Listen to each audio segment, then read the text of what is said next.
Telle était la louange prononcée par Adam au moment où il fut expulsé du jardin d'Éden, et où le Shabbat vint le protéger. Nous lisons que toutes les louanges du Shabbat, qui est la gloire du jour, sont plus élevées que celles de tous les autres jours. La pertinence de ce passage Adam, nous, le vaisseau, avait un désir ardent d'être la cause de notre propre accomplissement, le créateur de sa propre lumière. Mais comme la lumière d'une bougie ne peut être vue en présence de soleil, Adam, nous, a quitté la perfection lumineuse du jardin pour entrer dans notre dimension désordonnée d'obscurité, Malkout, où la lumière est cachée. L'homme, par son propre travail et ses efforts, peut rallumer la lumière, et participe ainsi à l'acte divin de la création. Il devient Dieu semblable. Observer le sabbat, apprendre la Torah et allumer la lumière du Zohar sont les moyens fondamentaux pour atteindre cet objectif. Ainsi, l'œuvre de notre vie s'accomplit et s'achève au moment où nous lisons ces mots. Nos efforts ici apportent la touche finale à l'évolution spirituelle et à l'ascension finale de l'homme. C'est là que réside le pouvoir ultime du Zohar. 214. Un psaume, un chant pour le jour du Shabbat. Tehillim 92. Cette louange a été dite par Adam au moment où il a été expulsé du jardin d'Éden, et le Shabbat est venu le protéger. Les amis l'ont déjà établi. C'est la louange que le monde inférieur, qui est Malkout, dit au monde supérieur, qui est un jour qui est entièrement Shabbat, qui est le roi que la paix est sienne, nommé Zahir Anpin. C'est un psaume, un chant, mais l'énonciateur n'est pas mentionné parce qu'il s'applique à Malkout, car chaque lieu où il n'est pas spécifié s'applique à Malkout, comme écrit ci-dessus. 215. Pour le jour du Shabbat, à savoir le jour surnaturel, le Shabbat surnaturel, qui est Zahir Anpin. L'un est Shabbat et l'autre est Shabbat, alors quelle est la différence entre l'un et l'autre? Il répond, le Shabbat non spécifié et le Shabbat de la veille du Shabbat, à savoir Malkout. Shabbat jour et le Shabbat surnaturel, nommé Zahir Anpin. L'un est le jour, Zahir Anpin, et l'autre la nuit, Malkout. C'est pourquoi les enfants d'Israël observeront le Shabbat. Shemot 31 2.16, se réfère à la nuit, le secret de la femme. Souviens-toi du jour du Shabbat. Shemot 22.8, fait référence au jour, le secret de l'homme, à savoir Zahir Anpin. Par conséquent, il est dit, un psaume, un chant pour le jour du Shabbat, car Malkout fait l'éloge de Zahir Anpin que l'on appelle le jour du Shabbat. 216. Nous avons constaté en de nombreux endroits que le monde inférieur, qui est Malkout, n'est pas mentionné par son nom, et est non spécifié sans nom, tel que, un psaume, un chant pour le jour du Shabbat, dans lequel le nom de l'auteur n'est pas mentionné. Par exemple, et appela Moïse Veikra, ainsi que, et il dit à Moïse, monte vers Hachem. Shemot 24. Dans tous ces cas, le nom est caché et n'est pas mentionné, car il contient un niveau supérieur, nommé Zahir Anpin, et elle n'est pas mentionnée par son nom près du niveau supérieur. La lumière d'une bougie n'est pas remarquée pendant la journée dans la lumière du soleil. Par conséquent, elle n'est pas mentionnée par son nom. Toutes les louanges du Shabbat, qui est la gloire du jour, sont plus élevées que celles de tous les autres jours. 22. L'âme de tout être vivant. Nous lisons comment l'âme s'envole de la vie des mondes, le Yesod Zahir Anpin, et est bénie par lui lorsqu'elle émerge et s'envole vers le bas. Et l'âme a la permission de bénir Malkout. Les âmes s'envolent vers le bas et bénissent Malkout au début du Shabbat. Nous apprenons que Malkout reçoit des bénédictions pendant les jours de la semaine de la part des autres âmes qui la bénissent d'en bas. Pendant le jour du Shabbat, elle reçoit des bénédictions des âmes supérieures qui la bénissent avec 45 mots. Toutes ces louanges et toutes ces paroles sont des membres connus qui s'ajoutent à l'accomplissement correct du Shabbat. La pertinence de ce passage de toutes les bénédictions, énergie spirituelle, de la semaine et du Shabbat remplissent nos âmes, complétant notre connexion à la lumière du Créateur. À notre tour, nous allumons l'arrivée miséricordieuse du sabbat cosmique, l'ère du Messie, et une humanité unifiée embrasse le monde de l'immortalité et des plaisirs illimités. 217. L'âme de tout être vivant. Les amis ont dit des mots vrais à son sujet. Nous devons nous rappeler que l'âme s'envole de la vie des mondes, qui est Yesod Zahir Anpin. Parce qu'elle est sienne, toutes les bénédictions émanent de lui et demeurent en lui, et il arrose et bénit vers le bas, Malkout, cette âme qui émerge de lui, et a la permission de bénir ce lieu, Malkout. 218. C'est pourquoi les âmes s'envolent de ce lieu de vie, qui est le Yesod Zahir Anpin, au début du Shabbat. Ces âmes qui s'envolent bénissent en fait ce lieu qui est appelé non ci-dessous, nommant Malkout. Pourquoi il est dit, l'âme de chaque être vivant bénéficie ton nom, nommant Malkout qui est appelé nom. Le lieu d'où émergent les âmes, qui est Yesod, bénit Malkout d'en haut, et nous voyons donc que ce nom reçoit des bénédictions d'en bas et d'en haut, et est inclus de tous les côtés. 219. Pendant les jours de la semaine, Malkout reçoit des bénédictions des autres âmes qui la bénissent par le bas. Pendant le jour du Shabbat, elle reçoit des bénédictions des âmes supérieures d'Atsilu qui la bénissent avec 45 mots, comme la valeur numérique du nom de 45, comme nous l'avons établi dans le secret de Ma égale 45, et Mi égale 50. Car ce Mi est le monde supérieur, Bina, et Ma est le monde inférieur, Malkout, l'âme de chaque être vivant. Jusqu'au dernier mot, il y a 45 mots, et à partir de nos bouches étaient pleines de chants jusqu'au mot devant nous. C'est une autre louange, composée de 50 mots. Il ne s'agit pas d'un mot qui indique un calcul, ce qui signifie qu'il n'y a pas de fin de sujet pour mettre une valeur une somme spécifique, car le mot devant nous est au moyen du sujet. Avec tout cela, la somme atteint le secret du Mi, c'est-à-dire 50 mots. À partir de ce moment-là, une autre louange commence, qui s'élève à la somme de 100 mots, jusqu'à ce que par la bouche de ce qui est droit, tu seras exalté, qui est l'achèvement de tout,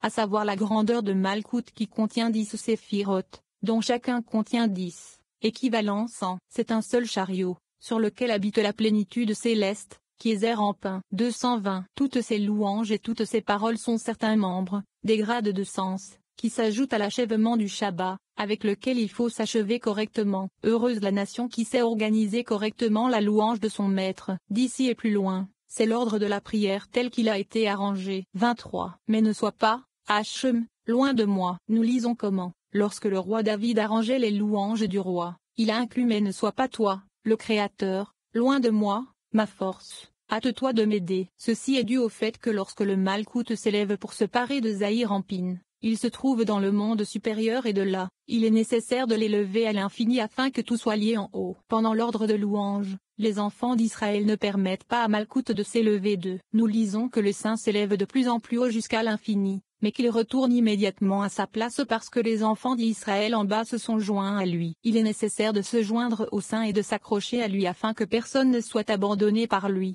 même pour un seul instant. Maintenant, Rabbi Elazar dit à son père, Rabbi Shimon, qu'ils doivent quitter le jardin d'Éden et voyager sur les chemins des gardiens de l'arbre de vie. Il demande à son père de préparer le chemin. La pertinence de ce passage. Les royaumes supérieurs et inférieurs sont liés afin que les bénédictions puissent désormais nous parvenir sans entrave. Une connexion constante à la lumière est atteinte grâce à l'énergie qui surgit ici, qui agit comme un cordon ombilical, de sorte qu'en ces jours les plus sombres, nous pouvons appeler la lumière pour éclairer notre chemin et mettre fin à la douleur, à la souffrance et au mal. 221. Il est écrit, mais toi, Hachem, ne t'éloigne pas de moi, ma force. Hâte-toi de me secourir. Tzilim 22h20. Le roi David a dit cela lorsqu'il préparait et arrangeait la louange du roi, afin de joindre le soleil, c'est Zahir-Anpin, avec la lune, c'est Malkout. Comme il préparait et arrangeait les louanges du roi à la liaison, il a dit, mais ne sois pas toi, Hachem, loin de moi. 222. Mais ne sois pas toi, Hachem, c'est le secret d'être liés ensemble sans séparation. Parce que toi et Malkout, Hachem et Zahir-Anpin, donc, ne sois pas loin, puisqu'elle s'élève pour se parer de son mari. Tout cela est dans le monde supérieur, et de là, il faut l'élever jusqu'à la lumière sans fin, afin que tout soit lié en haut. C'est pourquoi il dit, ne sois pas loin pour s'élever de nous et nous quitter. 223. Pendant l'ordre de louange, Israël doit être inclus là et s'associer à Zahir-Anpin et Malkout d'en bas, de sorte que si cette gloire, qui est Malkout, veut monter de là, les enfants d'Israël d'en bas s'associent à elle et s'accrochent à elle, et ils ne lui permettent pas de s'éloigner d'eux. C'est pourquoi la prière est silencieuse, comme quelqu'un qui parle secrètement avec le roi, car elle ne s'éloigne pas du tout de lui tant qu'elle est avec lui en secret. Alors elle est complètement incluse dans Zahir-Anpin et, même si Zahir-Anpin monte vers la lumière sans fin, il ne s'éloigne pas de nous, car il retourne immédiatement à Société Anonyme Place, comme il est écrit devant nous. 224. Ma force, Eyoluti, Tzilim 22h20, Eyoluti signifie que tout comme un cerf, Eyal, ou un chevreuil, lorsqu'ils partent et s'en vont, ils retournent immédiatement à l'endroit qu'ils ont quitté. Ainsi en est-il du Saint, béni soit-il. Même s'il monte de plus en plus haut dans le monde sans fin, il retourne immédiatement à sa place. Pourquoi? Parce que les Israël d'en bas sont unis à lui et ne le quittent pas pour qu'il soit oublié et éloigné d'eux. Pour cela, il est dit, ma force, hâte-toi de m'aider. 225. Il faut donc s'unir au Saint, béni soit-il, et s'accrocher à lui comme quelqu'un qui tire d'en haut vers le bas, afin que personne ne soit abandonné par lui, même pour un seul instant. C'est pourquoi, lorsque l'on relit une rédemption proche de la prière, à savoir la bénédiction, qui a délivré Israël à l'Amida, il faut s'y plonger et lui parler en silence, afin qu'il ne s'éloigne pas de lui et ne nous abandonne pas. C'est pourquoi il est écrit, mais vous qui vous êtes attachés à Hachem, votre Elohim, vous vivez aujourd'hui, chacun de vous. Devarim 4:2.4.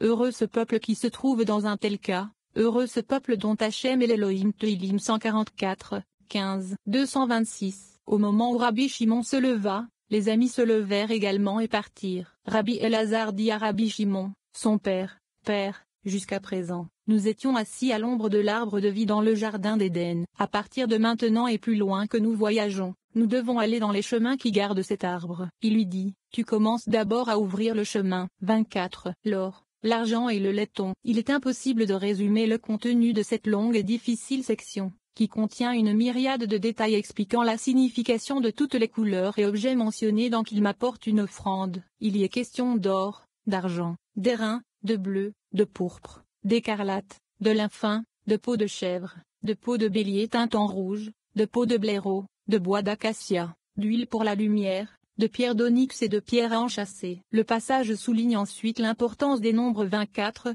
25 et 49, puis discute des prières qui doivent être faites debout et de celles qui doivent être faites couchées. La pertinence de ce passage lorsque nous lisons les nombreuses offrandes que les gens faisaient sur les autels aux saints, nous réalisons, par comparaison, combien peu nous sommes tentés de lui offrir aujourd'hui. Ce manque de volonté est implanté en nous par Satan, car les offrandes et les sacrifices véridiques sont en fait les traits négatifs et les qualités néfastes implantées en nous par l'autre côté. Alors que nous offrons maintenant nos traits déshonorants sur l'autel du sacrifice, nos péchés sont purifiés et les jugements sont annulés. Le nombre 49 est évoqué pour signifier la séphira de Bina. De notre point de vue, ici en Malkout, terre, Bina est la source de l'énergie spirituelle. Ainsi, nos âmes s'élèvent jusqu'à ce haut niveau spirituel pour se nourrir et apporter la divinité et la miséricorde illimitée à ce niveau d'existence terrestre.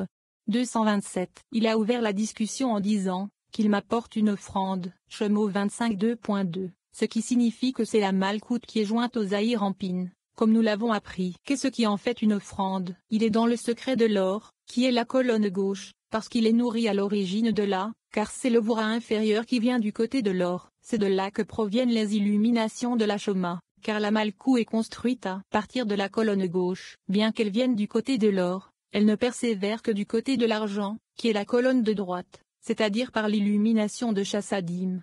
228. C'est le secret de la coupe de bénédiction qui alloue au Malkout qui est appelée tasse. On doit l'accepter avec la main droite et la main gauche, mais elle ne reste que dans la droite. La gauche stimule la droite, car elle fournit l'éclat du Shema qui est en elle. Elle ne s'attache pas, car la coupe est donnée entre la droite et la gauche se joint et est incluse sous la droite. La droite se joint au-dessus, en Zahir Anpin, comme il est écrit, sa main gauche est sous ma tête, et sa main droite m'embrasse. Shor Hashorim de 2.6. L'or et l'argent sont comme dans le verset, l'argent est à moi, et l'or est à moi. Shagé 2.8, signifiant la droite et la gauche de Zahir Anpin. Mais dans le Malkout, l'or est le premier et ensuite l'argent, parce qu'il est construit à partir de la colonne gauche, qui est en or, comme cela a déjà été expliqué. 229. Et le laiton Shemo 25:2.3, sa couleur est semblable à celle de l'or, parce qu'il est coloré à partir de la couleur de l'or et de la couleur de l'argent, qui est le Malkout qui est reçu à droite et à gauche de Zahir Anpin, qui sont l'or et l'argent comme mentionné précédemment. C'est pourquoi l'autel d'airain était petit, comme il est écrit, car l'autel qui était devant Hachem était trop petit pour accueillir l'offrande. Lachim 8:2.64, et Lachim 8:2.64, et David était le plus petit. Ishmuel 17h14. Ce qui signifie Malkout qui est appelé le plus petit luminaire. Bereshit 2.16. Même s'il est petit, tout y est inclus. Si vous vous demandez pourquoi l'autre autel, nommé le seul intérieur, est appelé petit, c'est parce qu'il n'était qu'un cubi par un cubi. Il n'en est rien, car il ne dépend pas de la mesure, car le seul qui soit petit est celui au sujet duquel il est écrit, le plus grand luminaire régira le jour, et le plus petit luminaire régira la nuit. Celui-ci, l'autel de laiton, est le petit luminaire. Le grand luminaire est l'autel intérieur, qui est l'autel d'or. 230. Et bleu ibidem, c'est la laine bleue de Tzitzit, frange. La laine bleue est le trône, le secret des téphilines de la main, qui est Malkout. La laine bleue est le trône de la justice, sur lequel est jugé le droit pénal, la vie et la mort, ce qui signifie Malkout dans le côté du jugement sévère. Il y a un trône sur lequel les lois monétaires sont jugées, ce qui est le secret du jugement faible, et il y a un trône sur lequel le droit pénal est jugé, ce qui est le secret du jugement sévère, et le bleu est le jugement sévère qui est dans le Malkout. Par conséquent, toutes les couleurs sont acceptables dans un rêve, à l'exception du bleu, car celui-ci indique que l'âme